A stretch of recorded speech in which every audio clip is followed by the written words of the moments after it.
short little series I'm going to do about poetry. This is going to be interesting, I swear. What we're going to talk about is The Wasteland by T.S. Eliot. It is one of my favourite poems. It is one of the most important poems of the entire modernist movement, and one of the greatest poems of all time. What was modernism, you ask? Well, modernism was a movement that grew in the early 20th century out of the growth of cities and industrialization, and it was an attempt to try and make new art. In the case of The Wasteland, it's making something new out of old things. The Wasteland's full of references to Plato and Dante and Shakespeare and ragtime music, all sorts of things to create this massive, dissonant bunch of stories that come together to form one cohesive poem. What we're going to do in these videos is talk about each of the 5 sections of The Wasteland. There are the burial of the dead, a game of chess, the fire sermon, death by water, and what the thunder said. And why am I choosing to talk about The Wasteland now? Well, it's because April is the cruelest month. So why is The Wasteland so important? Well, Eliot said that it was nothing more than a piece of rhythmical grumbling about his failing marriage and his unhappy life. He had a nervous breakdown at the time he was writing the poem. But it really turned into something more. People started to see it as a commentary on early 20th century life, on life after World War I, on the fractured nature of urban living. The poem transcends Eliot's rhythmical grumbling to become something more, something universal. And for my money, it is one of the most beautiful things ever written. I especially encourage people to go and find versions of Eliot reading it. That's actually how I figured out this was a great poem, because I had to do a modernism exam back in my final year of college. I decided I'll do The Wasteland, but oh my god, it's really long. How am I going to do this? So I googled it, and I found recordings of Eliot reading it, and I fell in love with this poem. You might say I became institutionalized to loving it because I listened to it so much. But here we are, years later, and I own the complete works of T.S. Eliot. I have a noted facsimile version of The Wasteland. I have a copy of The Dry Selvages by T.S. Eliot somewhere in there as well. I freaking love T.S. Eliot, and I want to share that with you. So let's kick things off then and talk about the first part of The Wasteland, the burial of the dead. First off, the title, The Burial of the Dead, is a reference to the Common Book of Prayer. And the opening lines are some of the most famous opening lines in all of poetry. April is the cruelest month, breeding lilacs out of a dead land, mixing memory and desire, stirring dull roots with spring rain. But why is April the cruelest month? What's actually going on here? What's happening here is right off the bat we're being told that April, spring, is the worst time of the year. In the following lines we have winter kept us warm, covering earth with forgetful snow. Basically what we have going on here is the idea of the cycle of birth, death, and rebirth. Winter is the time of death. Winter covers earth in forgetful snow, and that is seen as preferable to spring, the time of rebirth. This is also a very first reference, a reference to Chaucer's Canterbury Tales, where April is sweet. Really, the dead are being forced to come back to life, and they don't want to be. Winter is preferred. It's easier to stay dead than try and force yourself to become something new. Then move on to the introduction of the first of many characters in The Wasteland. This character is Marie. She's aristocratic. She introduces herself by saying, Bin gar keine Russin, stamme aus Litauen, ich Deutsch. I am not Russian, I come from Lithuania. A true German. Remember, this poem was published in 1922, not long after World War I. And the connection to World War I is more compounded when we get to the next line, where Marie remembers her cousin, the Archduke, who would take her out on a sled. So in her youth, Marie went to the mountains, she felt free. She hung out with her cousin, everything was great. Now, she reads much of the night and goes south in the winter. She goes south. She is avoiding the time of death. She is disrupting the cycle of renewal. Because she avoids winter, she cannot die. And because she cannot die, she cannot be reborn. She just stays in the same place. She cannot go back to the mountains again. She cannot be free. The poem jumps around from voice to voice, and this is where we jump away from Marie and we go to something else, a reference to the book of Ezekiel. What are the roots that clutch? What branches grow out of this stony rubbish? Son of man, you cannot say or guess, for you know only a heap of broken images.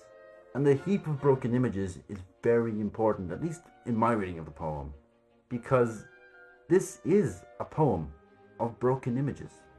You get parts of conversations, you get pieces of people's life, vignettes, if you will, of conversations, of different languages, all melding together into one heap.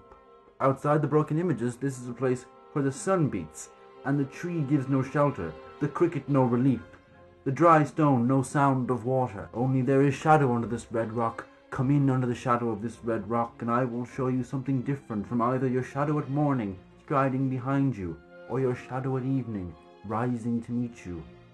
I will show you fear in a handful of dust. This is not a place you want to be, but it is the place where you happen to have wound up. And from that, we go straight to Eliot quoting from Tristan and Isolde. Frisch weht der Wind, der Heimat zu, mein Jiddisch Kind, wo weilest du? Fresh blows the wind to my homeland, my Irish child, where are you? And this brings us to the first of the toxic relationships of the Wasteland. You gave me hyacinths first a year ago. They called me the hyacinth girl. Yet, when you came back, late from the hyacinth garden, your arms full and your hair wet, I could not speak, and my eyes failed. I was neither living nor dead, and I knew nothing. This is a dying relationship, and this is the first of many that we will see. We'll get more references to unhealthy relationships as the poem goes on. In fact, probably references directly to Eliot's own relationship with Vivian Haywood, which you can learn more about if you go here and watch my video on the film Tom and Viv starring William Dafoe and Miranda Richardson. And as soon as the hyacinth girl turns up, she's gone. Get used to it, because this poem does move at breakneck speed from person to person and topic to topic, then from English to French and German and Sanskrit at one point. Did I mention it's a very complicated poem? Because it is. But luckily you have me to try and explain this with my BA in English literature, because they're useful for something. With that, the hyacinth girl is gone forever, and we are introduced to Madame Sosostris, famous clairvoyante. Had a bad cold, but nevertheless is known to be the wisest woman in Europe, with a wicked pack of cards. Here, said she, is your card. Madame Sosostris' appearance foreshadows a lot of what happens later on in the poem.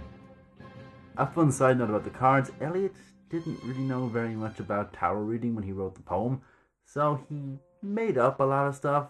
Another thing I like is her wicked pack of cards, because the word wicked, while it does mean sinful, here in this context also means Wiccan, or wizard, because she's a tarot reader.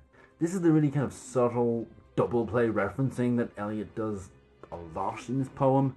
There are references everywhere, but you don't have to get them. I mean, TS Eliot would have preferred it if you got all the references, but from my point of view, it's like the Mystery Science Theater of poems. There are so many references being thrown out here, there, and everywhere that one might land. You might get the reference to Dante's Inferno, or the Spanish tragedy, or Ovid's Metamorphosis, or whatever. But if you don't, you can still appreciate the fact that it's a pretty amazing poem. So the first card that Madame Sosostris produces is the Drowned Phoenician Sailor. This is a reference to Phoenicia, which was a seafaring nation that founded Carthage, as well as the King of Cups, which calls into mind the Fisher King, the Arthurian legend of a king who is wounded and can do nothing but fish. And as he fishes, his entire kingdom crumbles behind him. The next card is kind of connected in a way and runs with this whole general theme of how this poem views women. Belladonna, the Lady of the Rocks, the Lady of Situations. Belladonna means beautiful woman. It's also a poisonous flower. The Lady of the Rocks is the Virgin, Mary, the mother of Jesus. The Lady of Situations is a prostitute, or a promiscuous woman, more than likely one that is not fertile. So basically, nothing new is getting created, because the Drowned Phoenician Sailor, the Fisher King, cannot produce young or maintain his kingdom, and Belladonna, well, she can have all the sex she wants, but she can't have children. The next card she draws is the Man with Three Staves, an actual tarot card that symbolizes strength, enterprise, and commerce. And this is a card that Eliot arbitrarily associated with the Fisher King. So that links back to the Drowned Phoenician sailor. The next card is the Wheel of Fortune. Not the game show, but a symbol of inversion, a symbol of the changing of the status quo, of the world getting turned upside down. So, bad things. And finally she says, here is the One-Eyed Merchant, and this card, which is blank, is something he carries on his back, which I am forbidden to see. I do not find the Hanged Man, fear death by water.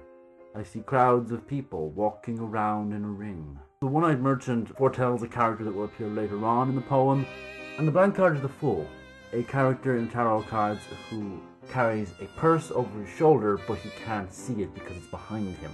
So not a very good merchant. And it's fitting that he doesn't find the Hanged Man, because the Hanged Man is not a symbol of death. It's a symbol of renewal. Because rebirth is not possible in the Wasteland. Everything is going sterile, and you fear death by water. The world is now in such a bad state that the only way to fix it is to drown everyone and start over. Keep in mind the fact that water is a running theme.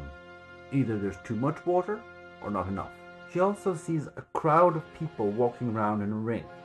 And this is a reference to the Inferno by Dante Alighieri. The Inferno is about a 35-year-old Dante descending into hell. When Eliot published this poem, he wasn't too far off the age of 35 himself. So take that as a slightly autobiographical bit, especially once you get into the unreal city. Unreal city under a brown fog of a winter dawn. A crowd flowed over London Bridge. So many I had not thought death had undone so many. That last line is a reference, again, to the Inferno. Basically, T.S. Eliot is comparing London on a morning to hell. Eliot would have known the experience of walking through London early in the morning through crowds of people, because he worked at Lloyd's of London. In fact, the poem explicitly mentions things he would have seen on his walk to work. T.S. Eliot is essentially saying, my walk to work is hell. But he is being very extreme about it, because he's basically saying all these people walking to work are unbaptized souls, stuck in limbo, walking slowly towards hell. Did I mention this man had a nervous breakdown writing this poem? And while on his way to work, the speaker meets somebody he knows. And there I saw one I knew, and stopped him, crying, Stetson, you who were with me in the ships at Miley. That corpse you planted last year in your garden, has it begun to sprout? Will it bloom this year? Or has the sudden frost disturbed its bed? This reference both harkens back to the Phoenicians that were mentioned earlier, because Miley was the site of a battle between Rome and Carthage, and as I mentioned earlier, Carthage was founded by the Phoenicians. The second part of this reference is that it's a reference to a friend of Eliot's who died in World War I in the Dardanelles. The Wasteland is a world where nothing is allowed to die. Either the dogs will dig up the dead, or Stetson will plant them and they will grow again, or you have these people who are walking dead, walking into hell. Nothing new is being created. The old things aren't allowed to go away. In the Wasteland, everything is frozen the way it is. And the section ends with Eliot saying, you, hypocrite de lecteur, mon semblable, mon frère. This is Eliot quoting Flowers of Evil by Charles Baudelaire, and it translates directly as you, hypocrite reader, my double, my brother. Basically, Eliot is pointing a mirror at the reader and saying, you made this. This is your world. You live here, and you made it happen. Well, that's pretty uplifting, isn't it? Join me in part 2 for an unhealthy marriage, dysfunctional sex lives, gossipy Cockney women, and copious references to Shakespeare.